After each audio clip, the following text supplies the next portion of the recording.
وہ کبھی مسلم غیر مسلم طالب علم کی بات نہیں کرتے تھے.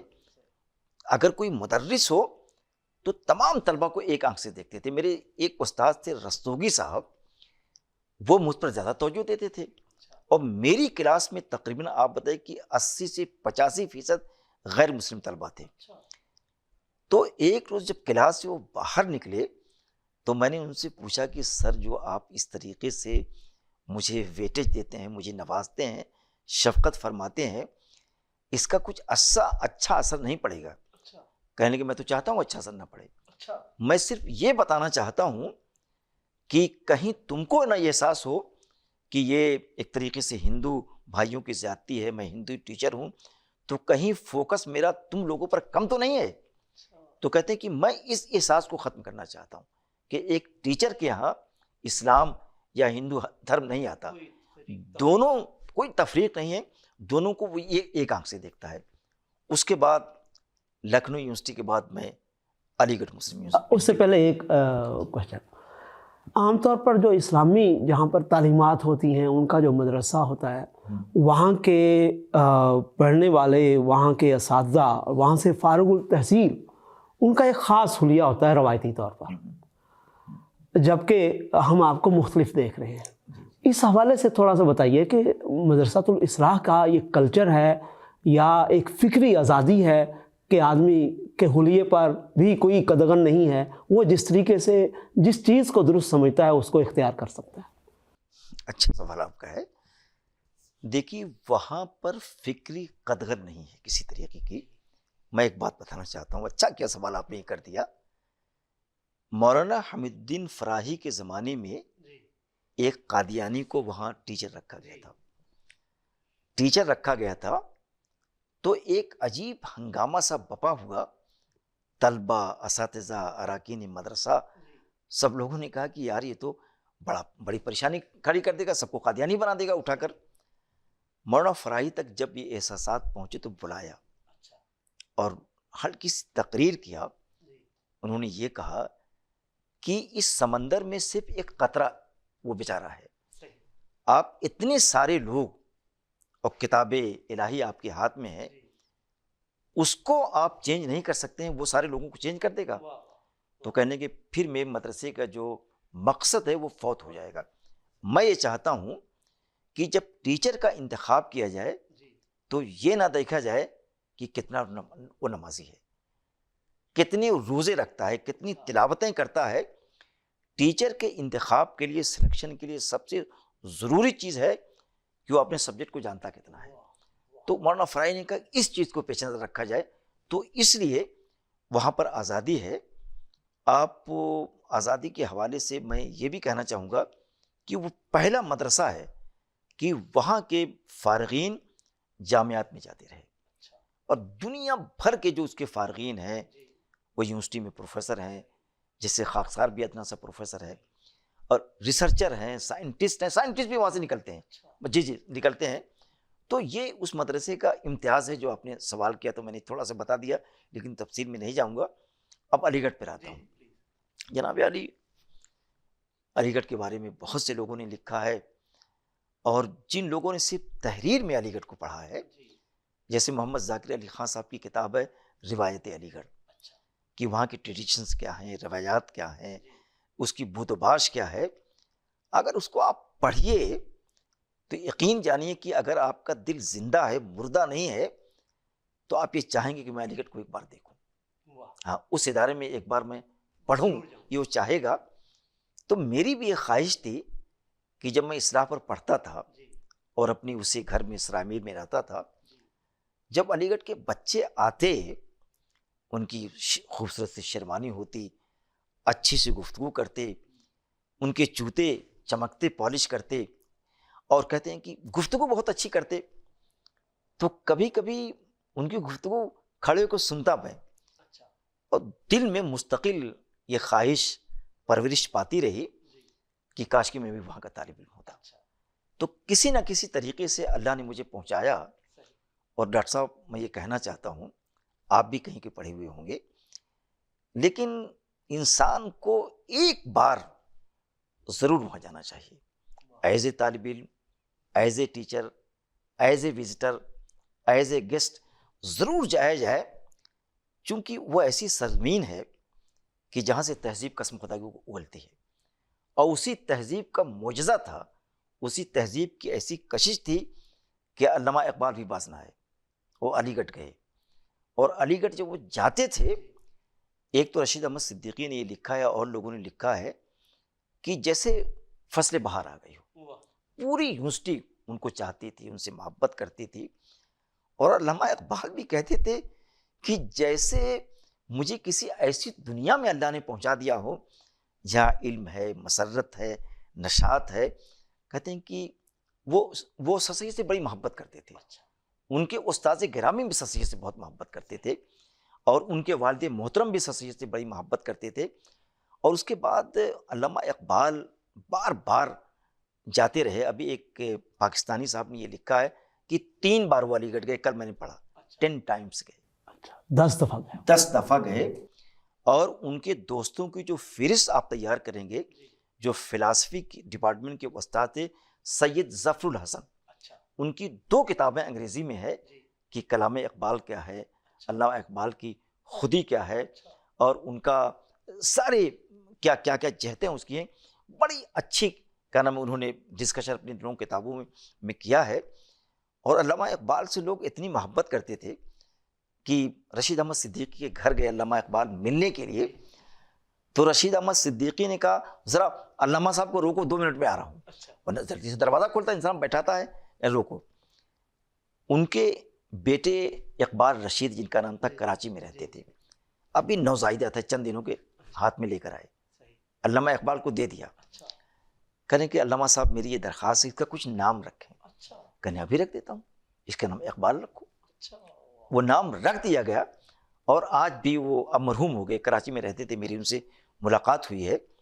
تو وہ جو ادارہ ہے ڈاکٹر صاحب، میں ذرا لمبی گفتگو رہی، وہاں آج بھی اس دور انحطاط میں جو انسانیت بیچاری چیخ و پکار رہی ہے، جہاں بلب ہے، آج بھی کوئی مہمان آتا ہے اور اس سے پوچھتا ہے کہ فلاں صاحب کا گھر کہاں ہے، وہ کس ڈپارٹمنٹ میں وہ صاحب ہیں، ان کا میزبان، تو کہنے کا ہاں ابھی ہم بتا دیں آپ کو، فوراً چاہے طالب علم ہو یا استاذ ہو، وہ ان کو پہلے لے جاتا ہے اور پوچھتا کہاں لے جا رہے ہیں، کہیں بھائی آئیے وہیں لے جا رہا ہوں، لیکن بہکا کے ان کو لے جاتا ہے، سب سے پہلے چائے پلاتا ہے، کچھ ناشتہ کراتا ہے، ان کی تکان کو دور کرتا ہے، پھر فوراً لے جاتا ہے وہاں جو ان کی منزل ہے، جو ان کی غایت ہے، وہاں پہنچاتا ہے۔ تو میں چاہتا ہوں، آپ سے بھی چاہوں گا، آپ کے بیٹے صاحب سے بھی میں چاہوں گا کہ ایک بار جو یہ صرف ہندوستان کا نہیں، پوری دنیا کا سب سے بڑا ادارہ ہے،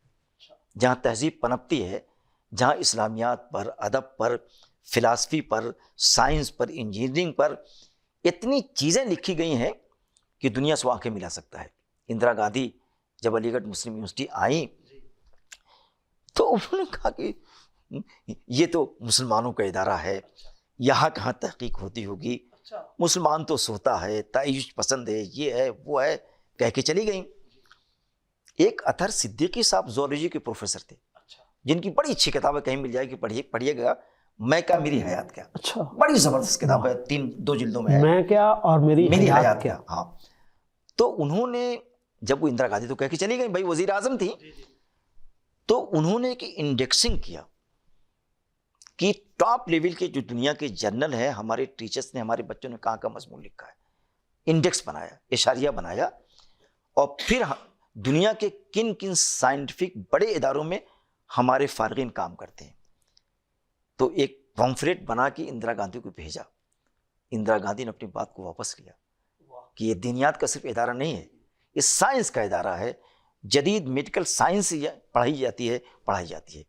تو میری یہی درخواست ہے کہ سر سید نے جس اخلاص کے ساتھ، جس محبت کے ساتھ علی گڑھ تحریک کی بنیاد ڈالی تھی، علی گڑھ ادارہ قائم کیا تھا، میں سمجھتا ہوں کہ اس میں اتنی طاقت ہے کہ اس پر کچھ بھی آفات سماویہ آتے رہیں، لیکن اللہ اس کو باقی رکھے۔ اچھا ڈاکٹر صاحب، چھوٹا سا تعارف ہے جی۔ بہت مہربانی۔ اچھا یہ فرمائیے، آپ نے ڈاکٹریٹ بھی علی گڑھ یونیورسٹی سے کی، اب آپ نے 3 بڑے ہی وقی اداروں میں تعلیم پائی، مدرسۃ الاصلاح، لکھنؤ یونیورسٹی اور علی گڑھ مسلم یونیورسٹی. آپ ان تینوں کو سامنے رکھتے ہوئے اپنی شخصیت کی ڈیولپمنٹ میں سب سے زیادہ اثر کس ادارے کو کہیں گے کہ اس کا ہے؟ چلیے، اچھا سوال آپ نے کیا ہے. یہ سب میری دل کی باتیں ہیں، دل کے تار ہیں جس کو آپ جھوڑ رہے ہیں. ابھی مدرسۃ الاصلاح کی میں نے عظمت کو بیان کیا ہے، لکھنؤ یونیورسٹی کی امتیاز کو میں نے آپ کے سامنے رکھا ہے.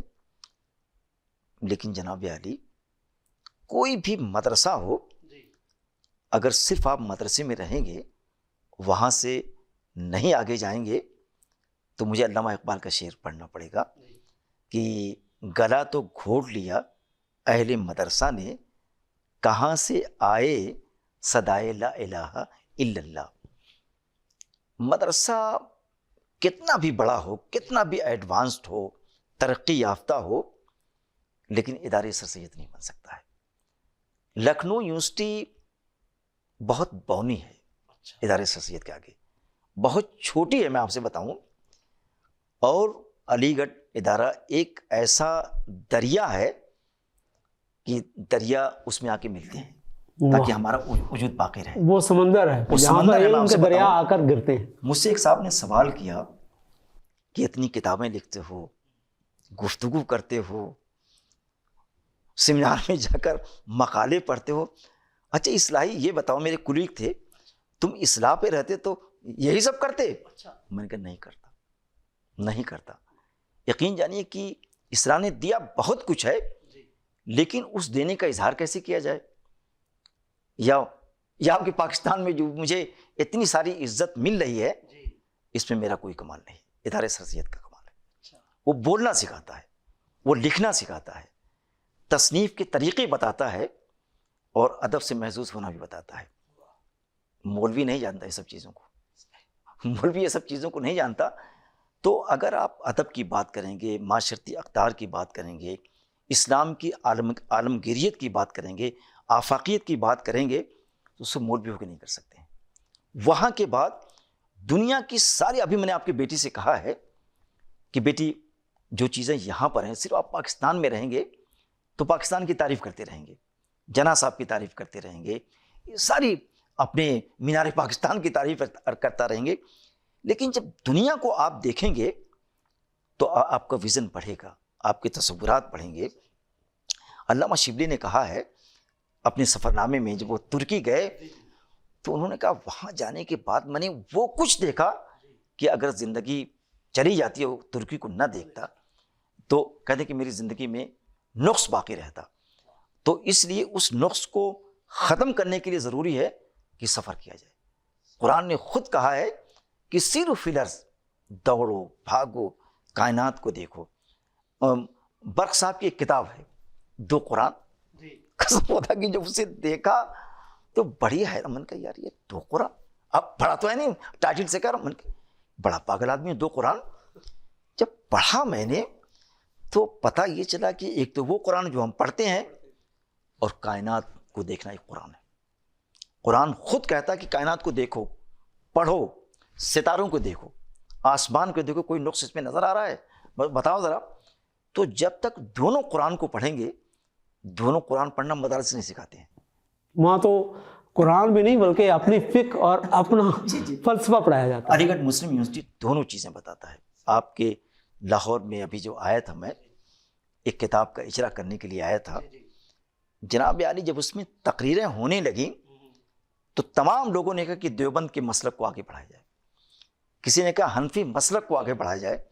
جب میری باری آئی تو میں نے کہا میں اعلان کرنا چاہتا ہوں کہ دیوبندی نہیں ہوں، میں اعلان کرنا چاہتا ہوں کہ حنفی المسلک نہیں ہوں، میں ایک مسلم ہوں اور مسلم رہنا چاہتا ہوں اور مسلم کی حیثیت سے دنیا سے جانا چاہتا ہوں. تو یہ علی گڑھ مسلم یونیورسٹی ہے ڈاکٹر صاحب. جی اچھا، آپ نے ڈاکٹریٹ وہاں سے کی، آپ تھوڑا سا اپنے ڈاکٹریٹ کے جو موضوع ہے اس کا بھی تعارف کرائیں. ڈاکٹر صاحب دیکھیے، میری جو ایم فل ہے وہ مصر کے 4 شعراء ہیں، 4 شعراء ہیں، اور وہ 4 بڑے ایجپشین پوئٹس وہ سب ہیں، جس میں عقاد ہیں، بہت بڑا عقاد فلاسفر ہے، بہت بڑا.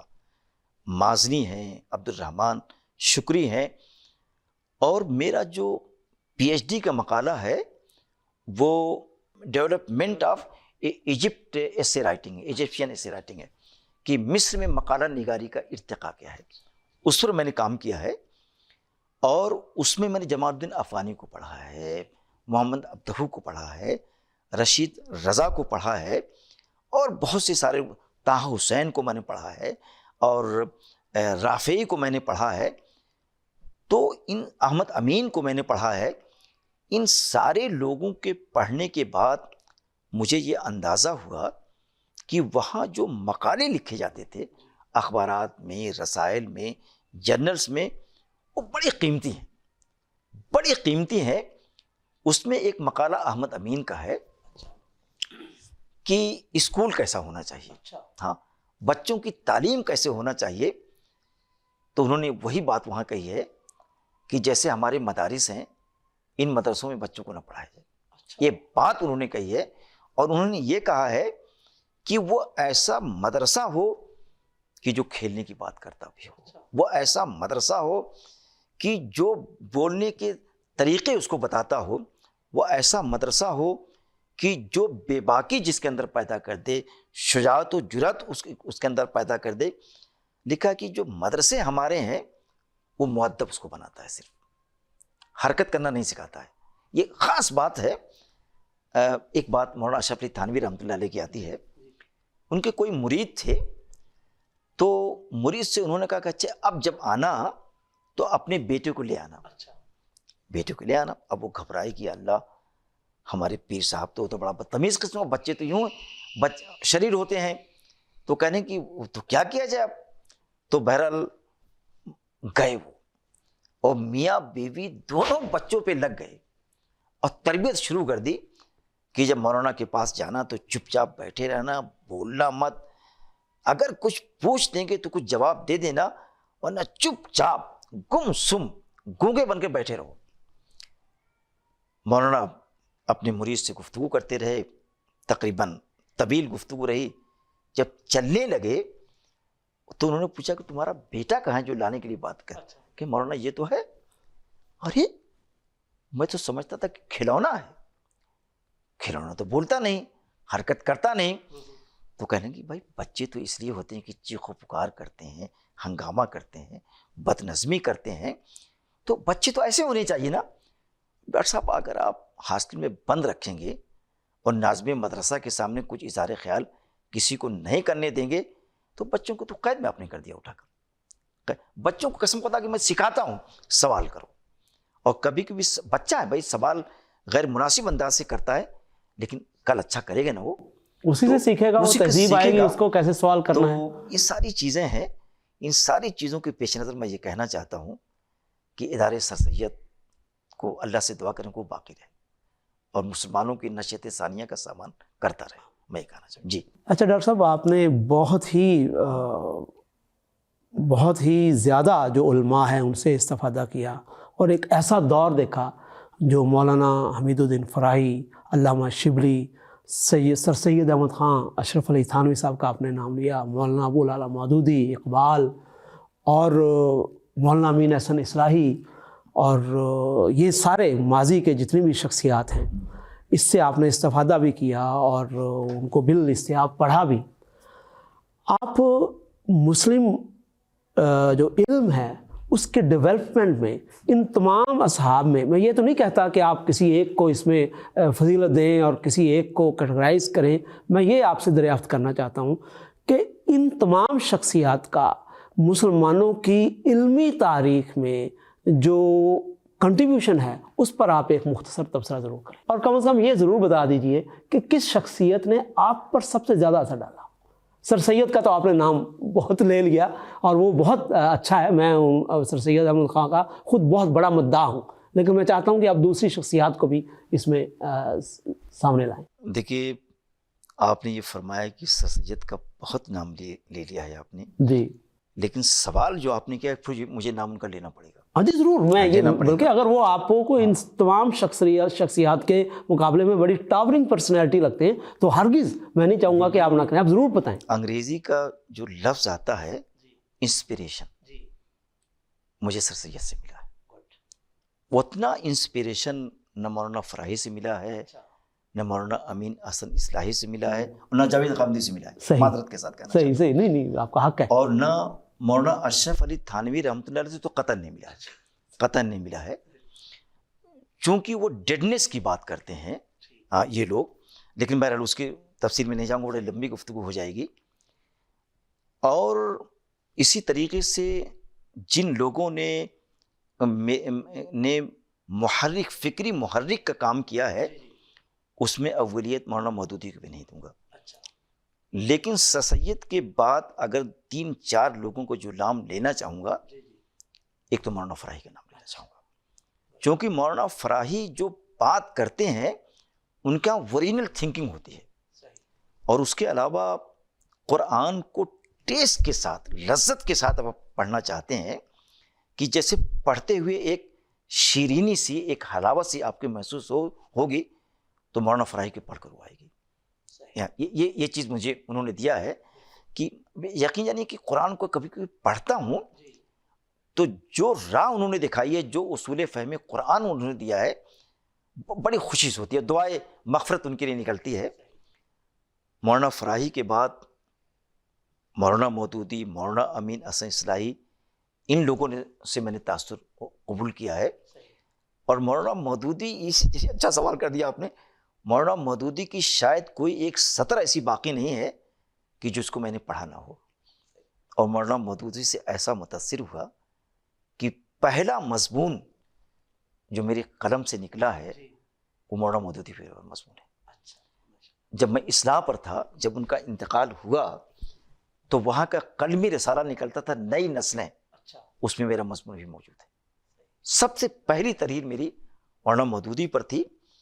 اچھا، میرا جماعت اسلامی سے ذرا متاثر ہوں، لیکن جماعت اسلامی میں جانا نہیں چاہتا.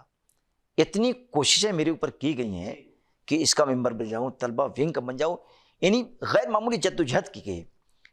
لیکن بار بار وہی میرے پیش نظر بات تھی کہ فکری قدغن میرے اوپر لگ جائے گی، میری زبان چھن جائے گی، پوری طریقے سے اپنے بارے میں اظہار خیال نہیں کر پاؤں گا. اسی لیے کسی مسلک کو، کسی جماعت کو میں نے جوائن نہیں کیا. فکری اعتبار سے اگر میری کسی سے وابستگی ہے، مکتبی اگر وابستگی ہے، تو مولانا فراہی سے اور سر سید سے. ان دونوں کا میں انتہائی ممنون ہوں. لیکن دونوں میں فوقیت کی بات اگر آپ کریں گے تو سر سید کو دوں گا، سر سید کو دوں گا. صحیح، یہ تھوڑی سی گفتگو ہے. صحیح. اچھا، اب اسلام کی تعبیر میں یہ جتنی بھی شخصیات آپ نے نام لیا، اس میں ظاہر اختلاف ہے، اور وہ ایک علمی تاریخ ہے. اور ایک سر سید احمد خان کی بھی ایک تعبیر ہے. اب میں ایک علمی تبصرہ آپ سے چاہتا ہوں کہ ابھی تک آپ نے جو گفتگو کی ہے وہ آپ نے اپنی شخصیت کے حوالے سے کی ہے. میں آپ سے سفر در سفر، علمی سفر ہے ایک، اس کی روداد ہم آپ سے لے رہے ہیں. تو میں یہ چاہوں گا کہ ان شخصیات، جو بڑی بڑی شخصیت، میں مولانا وحید الدین خان صاحب کو بھی آپ شامل کریں. یعنی کہ اگر میں اپنے سوال کو ریفریز کروں تو مولانا مودودی، مولانا وحید الدین خان اور مولانا فراہی، سر سید احمد خان اور استاد محترم جناب جاوید احمد غامدی صاحب، ان سب کو سامنے رکھ کے آپ کیا سمجھتے ہیں کہ جو اسلام کی ایک تعبیر ہے، کس تعبیر کو آپ اپنی نظر میں قرآن مجید کے قریب سمجھتے ہیں؟ ڈاکٹر صاحب، کوئی اگر نام بھول جاؤں گا تو دوبارہ یہ سارے نام مجھے بتائیے گا. 2-3 سینٹنس بولوں گا، سب پر بولوں گا، کیونکہ سب کو پڑھا ہے. جتنے نام آپ نے لیے ہیں، پہلے قرآن کی آیت پڑھوں گا. انما یخشی اللہ من عبادہ العلماء. یہاں علماء سے وہ مراد نہیں ہے جو خاص قسم کی ٹوپی ہے اور یہ وہ. یہاں عالم مراد ہے، دانشور مراد ہے، اسکالر مراد ہے، کہ جو عالم ہوگا، اسکالر ہوگا، وہ اللہ سے ڈرے گا. ہاں، اس کے یہاں اپنی ایکٹیویٹیز پر، اکیڈمک ایکٹیویٹیز پر اس کو افتخار نہیں ہوگا کہ میں اتنا بڑا عالم ہوں، اتنی بڑی کتابیں لکھ. ہاں، اس سلسلے میں سب سے پہلے سر سید کا نام لوں گا. بہت تھوڑا بولوں گا کیونکہ بڑے بڑے سوالات کو بڑا لمبا چاہیے، لیکن 2 سینٹنس میں سب کو نکال دوں گا. سر سید نے اتنا کچھ لکھا ہے ڈاکٹر صاحب اور وہ اوریجنل ہے بالکل. غزالی پہ جو کچھ لکھا ہے ہم کہتے ہیں کہ شبلی کی کتاب جو الغزالی اس سے بڑی کوئی کتاب نہیں ہے, بہت چھوٹی کتاب ہے, کیونکہ لوگوں نے پڑھا نہیں ہے غزالی کو. ابھی کچھ آپ کے تدبر میں آیا بھی ہے لیکن وہ بڑا انکمپلیٹ قسم کا مضمون ہے. میں کسی وقت لکھوں گا غزالی پر کیا کیا ان کی تنقیدات ہیں, کیا کیا ہیں لکھوں گا, لیکن وہ غزالی کو جانتے ہیں, مجھے اندازہ ہوا. تو میں یہ کہنا چاہتا ہوں کہ سر سید سے میں اس لیے متاثر ہوں یا سر سید کو اس لیے پسند کرتا ہوں کہ انہوں نے نئے نئے اکیڈمک صوتوں کو جنریٹ کیا ہے. نقلچی نہیں ہے, جس کو نقلچی ہے, چونکہ اسکالر نقلچی نہیں ہوتا, جنریٹ کیا ہے. اور اس کو جنریٹ کرنے پر کبھی اظہار نہیں کیا کہ میں نے یہ کر دیا ہے, میں نے وہ کر دیا ہے. ہمیشہ اپنی جنریشن کے لیے, اپنی ملت کے لیے اور اسم کے فروغ کے لیے تڑپتے رہے. اگر تھوڑا موڑا کوئی کام کر دیتا ہے تو ابلیس ہو جاتا ہے. تو وہ ابلیسی عالم نہیں تھے, وہ عالم تھے جس کا قرآن تقاضا کرتا ہے. یہ بات ہو گئی. دوسرا رام مولانا فراہی کروں گا, اور یہ بھی کہوں گا اصلاحیوں سے ہٹ کر. وہ کہتے ہیں کہ سر سید سے متاثر نہیں ہے, میں کہتا ہوں 100% متاثر ہے. ہاں یہ کہتا ہوں, لیکن قرآنک اسٹڈیز کو جتنے آگے لے کر گئے ہیں سر سید وہاں تک نہیں پہنچ سکے تھے. انہوں نے اشارات تو دے دیے تھے, لیکن ان اشارات کو ٹاپک بنا دینا, مضمون کی شکل دے دینا, فلاسفی کی شکل میں لا کے رکھ دینا, یہ سر سید نے کام نہیں کیا تھا, فراہی نے کیا تھا. فراہی کو اس لیے پسند کرتا ہوں, علامہ سید سلیمان ندوی نے ان کے بارے میں کہا تھا کہ شبلی جب دارالمصنفین میں آتے ہیں تو تقوی کی بہار آ جاتی ہے, ایمان کی بہار آ جاتی ہے. یہ لفظ استعمال کیا تھا. یعنی کبھی بھی فراہی کو یہ ان کے حاشیے خیال میں نہیں آیا کہ مجھے کچھ آتا ہے. دراصل یہ عالم کی پہچان ہے, میں آپ سے بتاؤں, یہ عالم کی پہچان ہے. اس کے بعد میں مولانا مودودی کا نام لینا چاہوں گا. مولانا مودودی ایک تھنکر تھے, میں ان کو مانتا ہوں. مولانا ابو الحسن علی ندوی کو تھنکر نہیں مانتا ہوں. ہاں نہیں, مجھ سے کبھی لمبی گفتگو میں بتا دوں گا ساری چیزیں, لیکن مولانا مودودی کو تھنکر نہ مانوں, مفکر اسلام نہ کہوں تو یہ زیادتی ہوگی. لیکن تھوڑا سے مولانا مودودی نو ڈاؤٹ کی ان کی ڈیڈیکیشن کو کوئی فراموش نہیں, بڑا کام انہوں نے کیا ہے, لیکن تھوڑا سے یہ چاہتے تھے کہ سیاست میرے ہاتھ میں رہے, سیادت میرے ہاتھ میں رہے. اب یہ مرض لیکن کم تھا, لیکن وہ چاہتے تھے کہ میری ہیڈشپ جو ہے ختم نہ ہونا پائے. لیکن ان کے کام سے, ان کی خدمات سے میں انکار کسی طریقے سے نہیں کر سکتا ہوں. بڑی ان کی خدمات ہیں. اور اس ہیڈشپ کے سلسلے میں سر سید کو بھی تنقید کرتے تھے. اور میں یقین جانی کہنا چاہتا ہوں, ان کی تحریروں میں کہیں تفصیلی بحث سر سید پہ نہیں ملتی ہے. اسٹیٹمنٹ ضرور ملتا ہے لیکن تفصیلی بحث نہیں ملتی ہے. میرا یہ گمان ہے ان کے اسٹیٹمنٹ سے, ان کی کتابوں کے سامنے رکھ کر, کہ سر سید کو پڑھا نہیں تھا انہوں نے. اگر وہ پڑھتے تو تجدید و احیاء دین جو کتاب ہے اس میں سر سید کو لکھتے, قسم بتا کے لکھتے. بہت اچھا تھا, بہت اچھا. میں آپ سے بتاؤں, لکھتے وہ. یہ ہو گیا. اب بات آتی ہے مولانا امین احسن اصلاحی صاحب کی. ابھی میں وہاں پر گفتگو کر رہا تھا, جیسے ان کا سائنٹیفک انداز ہے مولانا مودودی کا, فاضل باتیں نہیں کرتے ہیں, جتنی بات کہنے کے لیے ضرورت ہے اتنی ہی باتیں کہتے ہیں. لیکن بہت سی جگہوں پر بہت غور سے آپ نہ پڑھیں تو سمجھنے میں دقت پیش آئے گی. مولانا امین احسن اصلاحی صاحب کے ہاں ذرا تفصیل ملتی ہے. ان کا سائنٹیفک انداز ہے, ان کا ادبی, پیورلی ادب انشاء ان کا ہے, تو ان کی باتوں کو سمجھنے میں ذرا آسانی ہوتی ہے.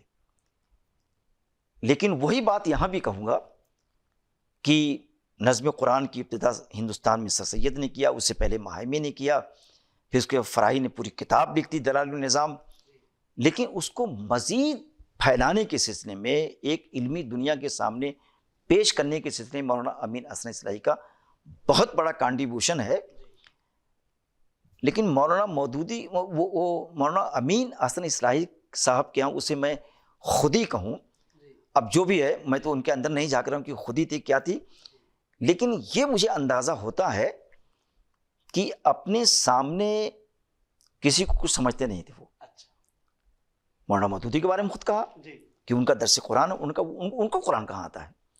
تو اس طریقے کی باتیں ان کے دل میں کچھ ہوتا نہیں تھا، دل بالکل پاک صاف ہے، لیکن وہ کسی کو کچھ سمجھتے نہیں تھے. تو یہ چیز تھوڑا سا اچھی نہیں ہے، یہ چیز تھوڑا سا اچھی نہیں ہے. لیکن ان کی تدبر قرآن ہے، اور خاص طور سے ان کی جو یہ کتاب ہے دعوت دین، اس کا طریقہ کار پوری دنیا میں، پوری دنیا کی بات کرتا ہوں، اب تک ایسی کتاب نہیں لکھی گئی.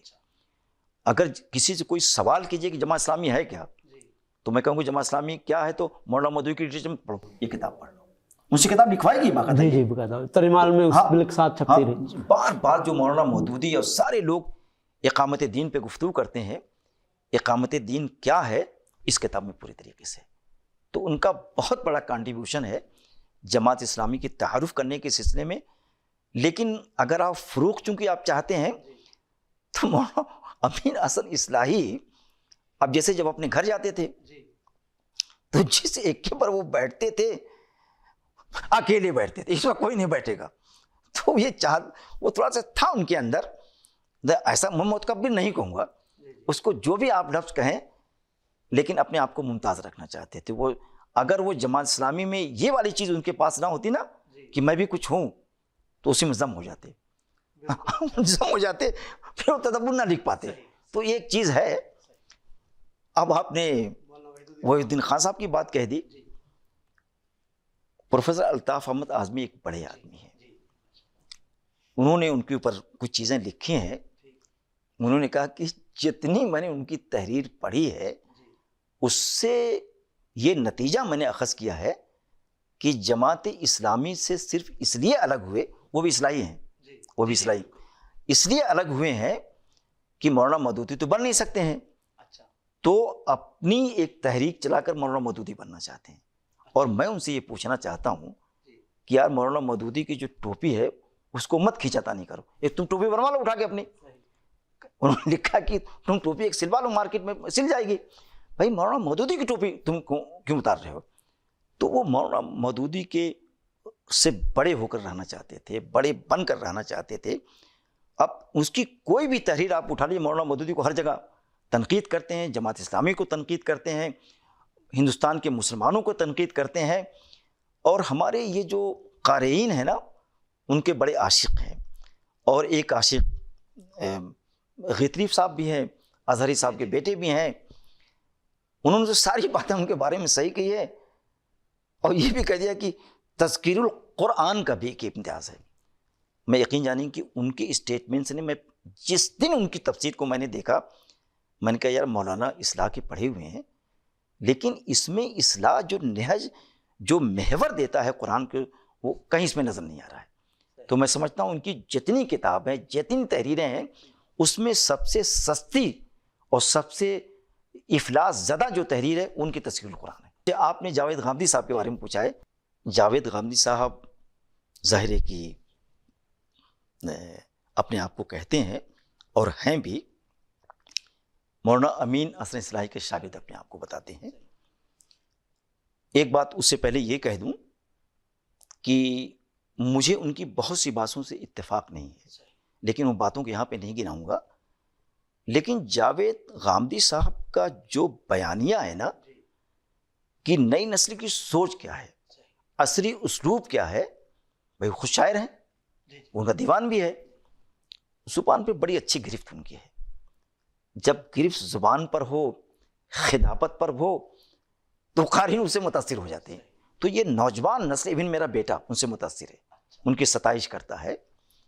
لیکن ایک چیز میں یہ کہنا چاہتا ہوں کہ اگر اس تحریک میں، اس تحریر میں اور اس البیان میں تھوڑا سے اظہاریہ انداز نہ ہو، جیسے اپنے ترجمے کے بارے میں کہتے ہیں کہ یہ پہلا ترجمہ ہے جس میں نظم قرآن کی رعایت کی گئی ہے، لیکن میں نے مضمون لکھا ہے، یہ بتا دیا ہے کہ اس میں جاوید صاحب کا کوئی حصہ نہیں.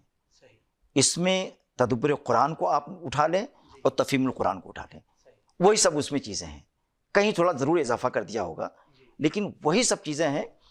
تو دوسرے ایک بات یہ کہنا چاہتا ہوں، جاوید الدین غامدی صاحب سے اس کے حوالے سے درخواست کرنا چاہتا ہوں، میرے خود ان سے تعلقات ہیں، ان کا جب میرے پاس فون ان کا آیا کہ میں اصلاحی صاحب آنا چاہتا ہوں، میں نے کہا آئیے، تو میری ملاقاتیں یہاں ان سے رہی ہیں، میں ان کا انہیں اپنا ایک بڑا سا بھائی مانتا ہوں، لیکن جاوید غامدی صاحب سے ایک درخواست کرنا چاہوں گا کہ اچھا کام کر رہے ہیں، اچھے طریقے سے تقدیم ان کی ہوتی ہے، لیکن کوئی ایسی چیز وہ نہ کہیں کہ جس سے ملت مضطرب ہو جائے۔